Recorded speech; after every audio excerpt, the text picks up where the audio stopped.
Today I am going to discuss second lecture from the series of antiviral drugs. In today's lecture, we will discuss about the classification of antiviral drugs and explanation of the two classes from antiviral drugs. Before discussing classification, we will discuss about the schematic diagram for the life cycle or viral replication and at which our drug, that is antiviral drug, can target the virus, right?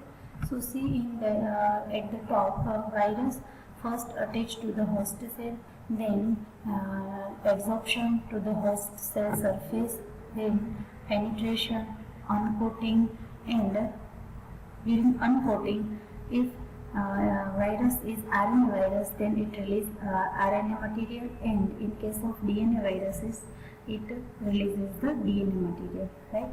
When it releases the DNA material, then transcription occurs, then synthesis and binding of the viral messenger RNA to host cell ribosomes, and next synthesis of viral DNA and capsid proteins, right? Same in case of viral RNA. RNA molecule release and transcription occur, and after that synthesis and binding of viral messenger RNA to host cell ribosomes, and by using host cell ribosome is synthesized viral RNA and capsid proteins, right? After synthesis of this genetic material RNA and DNA, encapsulation of this material will occur and form the mature virus, and then it releases from the host cell, right? So it is a schematic representation of viral replication. Now at which antivirus drug can be targeted, amantadine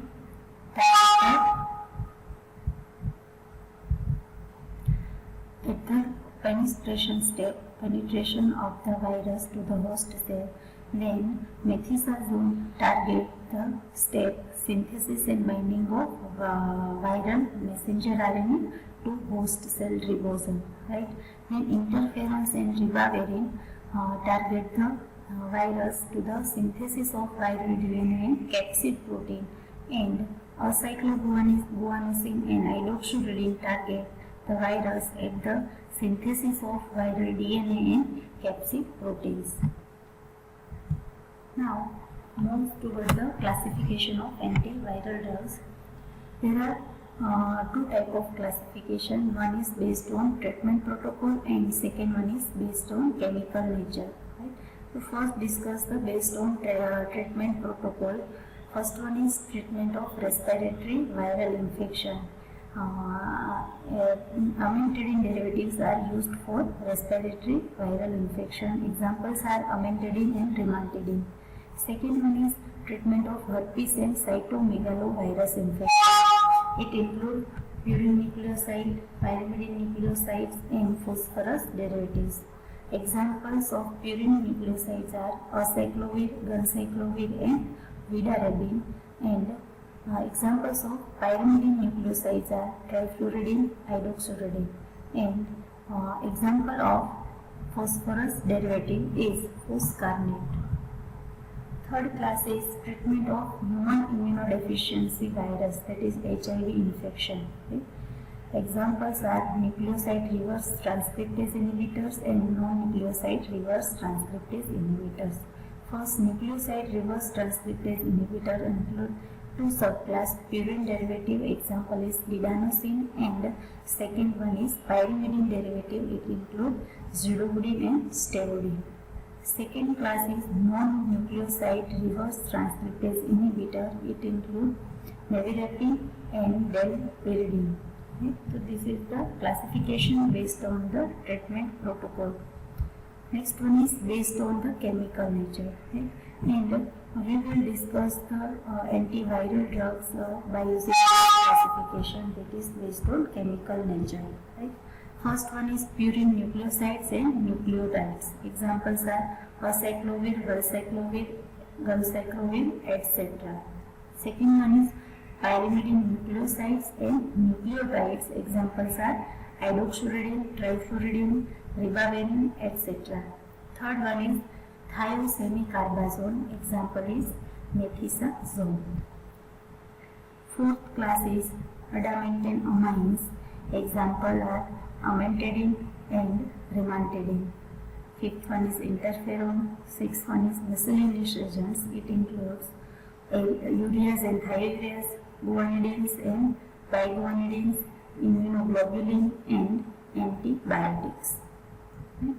And next, first class is purine nucleosides and nucleosides. See, we will discuss the structure of the drug during the discussion of individual drug, right? So first one is acyclovir. It is under the class purine nucleosides and nucleotides. So first of all, what is purine nucleosides and nucleotides? As we know that genetic material, that is DNA and RNA, have the basic unit, that is base, and base are of two types, purine and pyrimidine. Purine bases are adenine and guanine, whereas pyrimidine bases are uracil, thymine and cytosine, right? So this type of base are the basic unit or single unit for the DNA and RNA, right? Now this base is when attached with the carbohydrate moiety, that is sugar moiety, then it is known as the nucleosides, and when nucleosides is attached with the phosphate moiety, then it is known as the nucleotides. So in short, primary unit are bases, purine or pyrimidine, right? Then purine and pyrimidine bases plus sugar moiety is nucleoside. Then base plus sugar moiety plus phosphate moiety is equal to nucleotides, right? So start with the acyclovir. It is synthetic purine nucleoside analog, right? See in structure, there is a purine ring. What is purine ring? It is fused heterocyclic system, right? It have the two fused ring. One is imidazole and one is pyrimidine. Pyrimidine is 6-membered heterocyclic ring with 2 nitrogen atom at 1,3 position here, and second one is imidazole ring, which is 5-membered ring with 2 nitrogen atom at 1,3 position. These two rings, imidazole and pyrimidine, are fused to each other, and this ring system is known as the purine ring, right? Now acyclovir contains the purine ring, that's why it is a purine nucleosides and nucleotides, right? Now it is the most effective series of acyclic nucleosides that possess antiviral activity, right? Acyclic nucleosides. Why? Nucleosides, that means it have the purine base, this one, right? Guanine base, it is a guanine base, right?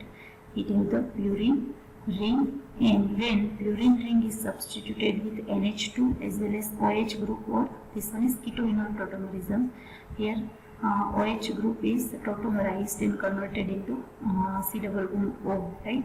So it is OH and NH2. Then this ring purine, this type of substituted purine ring is guanine base, right? So it is guanine base, and with this guanine base, it have the one acyclic carbohydrate moiety, that is sugar moiety, right? So sugar moiety plus purine base guanine, so it is a nucleoside, right? And it is the acyclic nucleosides because it have the acyclic or open chain sugar moiety.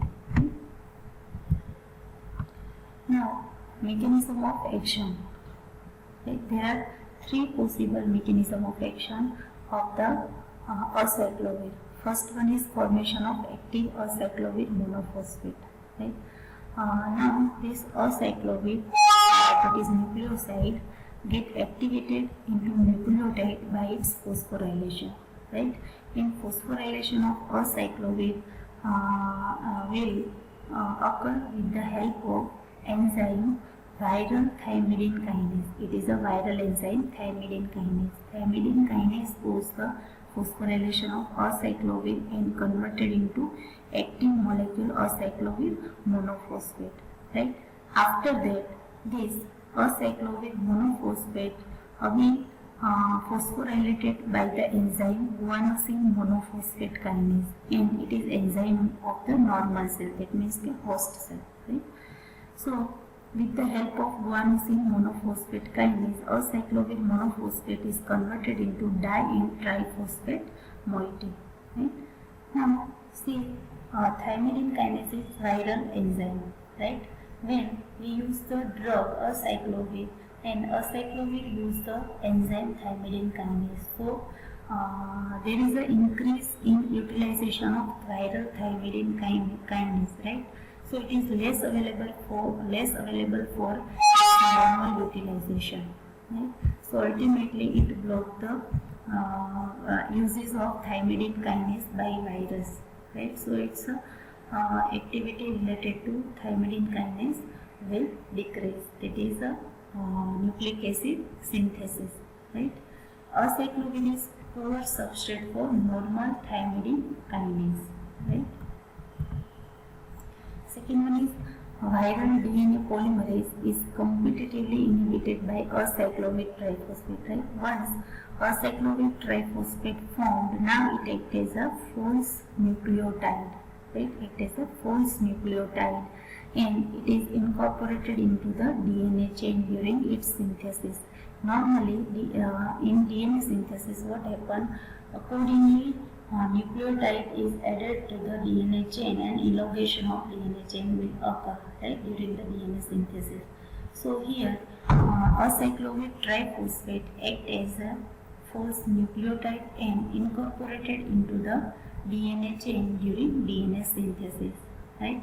So its false nucleotide nature causes the termination of elongation of DNA chain. It terminates the elongation of DNA chain and inhibits the DNA synthesis, right?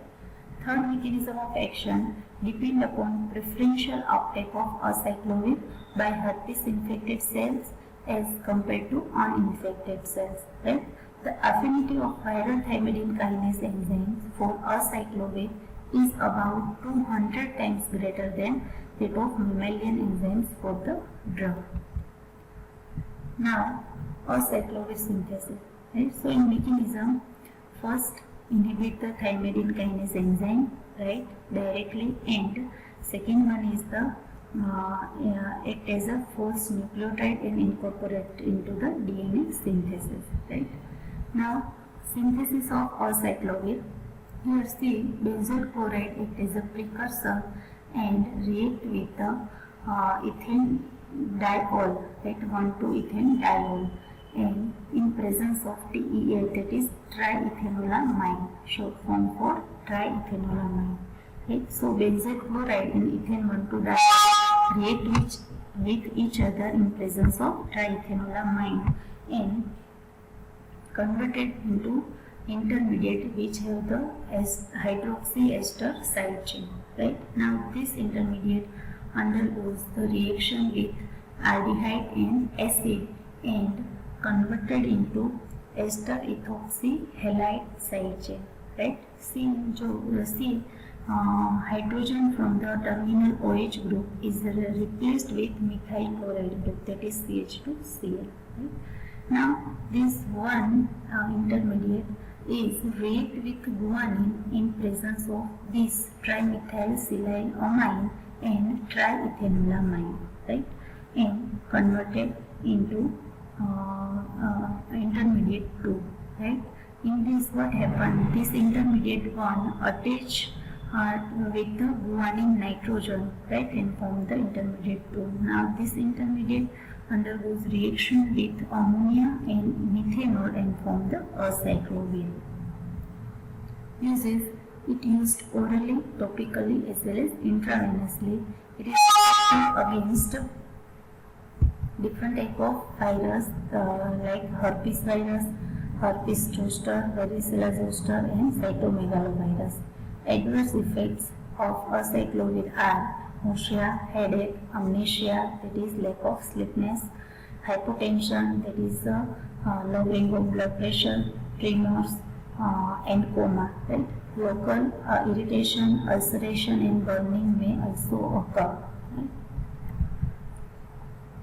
Second drug from purine nucleosides and nucleotide is guncyclovir. It is analog of acyclovir with additional hydroxy methyl group on the acyclid side chain. Then see in structure, here hydroxy methyl group is added additionally in acyclovir structure, that is guncyclovir. Right? The structural modification maintain activity against herpes simplex virus and vesicular stomatitis virus, that is VSV. It greatly increased activity against cytomegalovirus, but the addition of this methyl hydroxy group, right? This methyl hydroxy group additionally when added, then it increases the activity against cytomegalovirus. But due to its toxicity, it is used only in life-threatening infections with CMV, that is cytomegalovirus, and HIV, that is human immunodeficiency virus. Second class is pyrimidine nucleosides and nucleotides. Right? As we discussed in the purine nucleosides and nucleotides, there is a purine basis and purine ring is present. Here, pyrimidine ring, that is 6-membered ring with 2 nitrogen atoms at 1,3 position is present, and substituted pyrimidine ring are act as a base, different DNA and RNA bases. Right? Here, see, pyrimidine in structure, pyrimidine ring is substituted with primarily 2 OH group. Here again ketoenol tautomerism occurs, so it is converted into C double bond O carbonyl group, but it is OH group, right? So when pyrimidine ring is substituted with this 2 OH group or carbonyl group, then it is known as the uracil base, right? So it is a 5-iodine 2-deoxyuridine molecule, right? It was introduced in 1963 for treatment of herpes simplex keratitis. What is herpes simplex keratitis? It is a corneal infection due to the virus herpes simplex, right? And it may also involve the iris of the eye. Right? It is the known as also iodinated analog of thymidine. See in structure, when pyrimidine ring have 2 carbonyl function, right? As well as additionally 1 CH3 group, then it is thymidine base, right? Here in place of CH3 there is iodine molecule or iodine atom I. That's why it is also known as the iodinated analog of thymidine, right? It inhibits replication of number of DNA viruses, right? Susceptible viruses for idoxuridine include herpes viruses and pox viruses. Now, mechanism of action. See, chemical structure, it is chemically similar to the thymidine base, right? And the thymidine is normal base for the DNA and RNA synthesis, right? Especially, DNA molecule, right? So, thymidine is in normal cell, undergoes phosphorylation and then get incorporated into DNA molecule, as we know, right? Thymidine is a DNA base, so it get phosphorylated and converted into nucleotide, and then this nucleotide incorporated into the DNA molecules, right? Hence, idoxuridine is converted into active phosphorylated derivatives, that is idoxuridine triphosphate, with the help of enzyme thymidine monophosphate kinase. Right? Thymidine monophosphate kinase enzyme convert the idoxuridine to the idoxuridine triphosphate, that is active molecule, and this idoxuridine triphosphate again acts as a false nucleotide in place of thymidine nucleotide, right, and incorporated into DNA chain, as well as it block the DNA polymerase enzyme, right? Now, next effect is interfere in nucleic acid and protein synthesis virus. As we discussed, it inhibits the DNA polymerase enzyme. That's why it inhibits the DNA synthesis as well as protein synthesis. Right? Since host cell DNA synthesis is also affected, it produces cytotoxicity in host cell, right? Hence, its systemic use is not recommended due to cytotoxicity in human host cell. Its systemic use is not recommended. That's why it is usually given topically, right? Adverse effects of hydroxyurea are pain, irritation, pruritus, that is the itching and itching effect on the skin, right? Then inflammation or edema of conjunctiva, stomatitis and neutropenia. Second pyrimidine analog is trifluridine. See structure, it have the pyrimidine ring, right? And in place of iodine, in case of hydroxyurea, there is iodine. In trifluridine, in place of iodine, trifluoride methyl group is present here, right? So it is halogenated thymidine analog. Topically, it is used and generally known as the topical antiviral agent. It is effective against herpes simplex virus, vaccinia, that is pox virus, and adenovirus. And its mechanism of action is same or similar as hydroxyurea. It also converted into active trifluoride form, that is trifluoridine trifluoride, with the help of enzyme thymidine monophosphate kinase, right? And then it inhibits the DNA polymerase enzyme and inhibit the DNA synthesis as well as viral protein synthesis. Then ribavirin, it is a triazole 3-carboxamide derivative. It is a modified purine and pyrimidine analog, right? It is not exactly purine or pyrimidine base, pyrimidine ring. It has the triazole ring, right? So it is generally known as the modified base, and it has the D-ribose sugar moiety especially. That's why it is known as the ribavirin, right? It is broad spectrum antiviral agent. It has the virostatic property, that means it inhibits the growth of virus. Mechanism of action. See, the mechanism of action of ribavirin is not well known, right?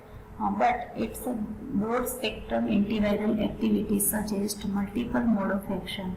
It includes first, it is converted in vivo into the ribavirin 5 monophosphate, which acts as a competitive inhibitor of enzyme inosine 5 monophosphate dehydrogenase. Right?